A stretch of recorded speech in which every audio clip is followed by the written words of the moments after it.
This is Tad Hargrave. Welcome to another edition of the YouTube Marketing Coaching Series for Radical Business. And so the last series we talked about the niche. This series we're going to talk about the irresistible offer. And what is that? And in fact, there's a book I want to recommend called The Irresistible Offer by a man named Mark Joyner, Joyner. But I'm really in agreement with him that the core of your business, the core of your marketing, is what you're offering. And when people look at what you're offering, there really is this question like, what is this? What's the price? And is there a high return on investment? So we want to look at this idea of the ROI. The ROI, or also in Latin what's known as the quid pro quo, which literally translates to this for that. So what's the return on investment they get? What's the quid pro quo? They're going to give you a certain amount of money, and what do they get in return? And that needs to be very specific, explicit, and compelling. That we want to develop offers that are so good that people look at them and say, "Dan, I'd be a fool to say no to that. Hell yeah," that kind of response. My friend Dominic Canterbury, his website is dc-strategic.com in Seattle.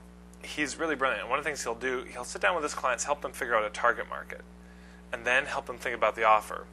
And this is important because if I said, I've got a good friend of mine, whoa, I probably shouldn't touch my mic. I just deafened my sound man. If I said, I've got a best friend and I want you to go get him a gift. And there's some high stakes to this because if it's a gift he loves, I'm going to give you $1 million. If it's like the perfect gift for him. But if he doesn't like it, you never get to see your family again. And that doesn't include your in-laws. So it's a high-stress thing because you don't know anything about my friend, so how the hell are you going to get a perfect gift for him? It's sort of luck of the draw. Maybe you'll get it by accident, and wouldn't that be nice? But it's the same thing in marketing. If we don't know who we're approaching, who we're going after, how can you design a perfect offer for them? So the offer is the gift, the promise that we're making them, So we want to think about who is it that we're going after. That's why we spent so much time on the niche and who it is. So what Dominic will do is he'll sit down with his clients and he'll say, who's the target market and what could we design that would get a great response? And then he'll sit down with somebody from that target market, his client and himself, and they'll reveal what they came up with. And they watch very carefully the response. They don't tell them. They're sort of going to be observing them, or that's what it's about. But what they want from this person is for them to look at the offer, read it over, hear about it, and just say, wow, hell yeah. Where do I sign up? This is incredible. Yeah, I'd be a fool to say no to this. And they're really looking non-verbally for their reaction. So that's how you know you've got a good offer, is that people are sort of beating down your door to get it, and that people are really excited by it. So it's not enough that they just say, oh, interesting, that's very cool, that's a great idea. You're looking for that visceral kind of, this is incredible. Wow, I've been waiting for something like this. This is perfect for me. And this is an important thing in marketing. Remember, people want to find perfect fits for them. People are looking for stuff that meets their needs. People are looking for just a tailored thing. They would love to find that. People love shopping or buying things. Some genders more than others. People love shopping and buying, but they don't like being sold to. Everyone loves kind of finding the perfect thing for them, but nobody likes that feeling of being sold to. So it's okay to think about how can we design something perfect.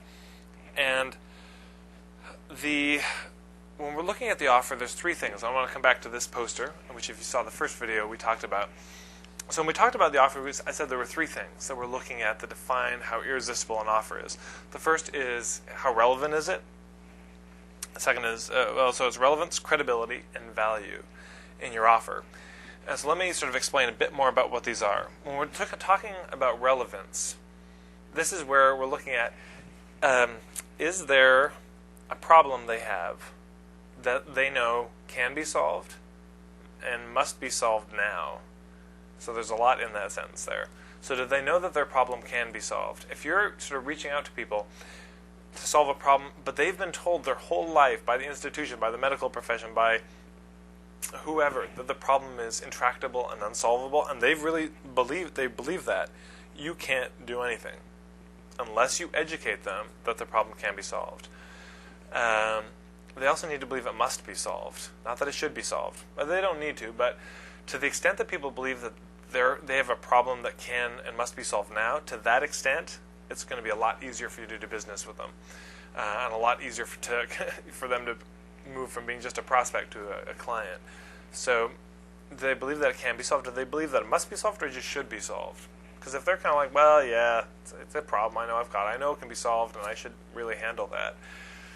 It's the whole conversation really needs to be about helping them understand the consequences if they don't, and what they could get if they do, and doing that in an ethical, non-manipulative way. But that's kind of the conversation. And then, is it something that should be solved now, or someday and later? And we all know, and if you're in the health field, you know that most people come to you in a crisis. They come to you when it's now they've got a problem, now they're coming to you. You don't usually have people showing up at your door saying, hey, I just was coming in for maintenance work. It's extraordinary what people do, but it's not often. So that's the first thing for relevance. Is this relevant to them? Is there a problem that can be solved? They know it can be solved and must be solved now. To the extent those things are true, it's relevant. Then credibility. Credibility is so important. And this is basically, can you solve it? Do they believe that you can solve the problem? And don't take for granted that they think you can do that. So it's kind of the thing, if there was a room full of chiropractors and you had back pain, which I understand is a characterization of chiropractors, do you believe that all of them can solve it? Maybe you look at some of them and you think, you know what, I don't think they could help me. I don't trust them. They don't have credibility with me. Then the third question is value. And this is really the heart of this, is who can solve it better. Again, if there's that room of chiropractors, now you've got to start making a decision of who are you going to pay the money to. And you're going to start looking at who can help me better. And better can mean a lot of things, which we'll go into in the next episode. So thanks so much for watching. And at the end of this, there's a different there's a website where you can go to get a download, a PDF download, all about the offer. It's about 70 or 80 pages long. And it's free. There's no charge for it. And I hope you enjoy it. Thanks so much.